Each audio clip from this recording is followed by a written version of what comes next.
ആ അതിപ്പോ വന്നോളൂ. ഓ ആ കാര്യൊന്നും പറയണ്ട എന്റെ പൊന്നേ. അതല്ലെന്ന് എന്റെ പൊന്നു മോളെ ഇവിടെ നോക്കിയപ്പോ അവര് പറയണേ നമ്മുടെ തറവാട്ടിലത്തെ കുറെ പ്രശ്നങ്ങൾ പറഞ്ഞു, കുറെ കാര്യങ്ങളുണ്ട്. അതൊന്നും നമ്മളെ കൊണ്ട് ഇപ്പൊ ഒന്നും പറ്റില്ല. പക്ഷെ അത് കൂടാണ്ട് നിന്റെ അച്ഛന്റെ പ്രേതം കൂടി അവന്റെ മേത്തുണ്ടെന്നാ പറയുന്നത്. എന്റെ അച്ഛന്റെ നിന്റെ അച്ഛന്റെ പ്രേതം അവന്റെ മേത്തുണ്ടെന്ന്. അത് കാരണമാണ് അവൻ എന്താ എന്ത് പറഞ്ഞാലും എന്റെ അച്ഛനല്ലേ അതിനെ ഇറക്കി വിട്ടോളാം. അതെന്താ വെച്ചാ നീ എന്നെ തീരുമാനിച്ചോട്ടാ, അതെന്താ ചെയ്യേണ്ടത്.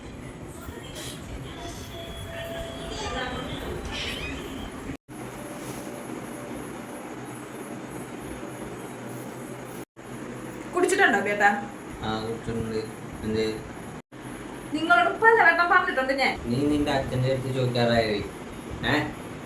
നിന്റെ അച്ഛൻ്റെ അടുത്താണോ നീ ഇങ്ങനെ സംസാരിക്കണേ? അച്ഛനാ? ഏതച്ഛൻ? എന്റെ അച്ഛനാ? അതെ ഞാൻ തന്നെ. എന്റെ മരുമോന് നീ സമാധാനം കൊടുക്കില്ലേ? ഓ അപ്പൊ ചേട്ടനല്ല എന്റെ അച്ഛനാ അല്ലേ?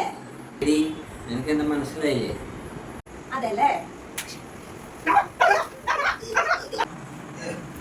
എനിക്ക് എങ്ങനെ തോന്നി നിന്റെ ഭർത്താവിനെ തല്ലാൻ? എന്റെ അച്ഛനെയാ ജീവിച്ചിരുന്നപ്പോ കൊടുക്കാൻ പറ്റാത്തത് എനിക്ക് ചത്ത് കഴിഞ്ഞിട്ടും എനിക്ക് സമാധാനം തരില്ല അല്ലേ? ഇനി പേരെ പറഞ്ഞല്ലോ അച്ഛനെ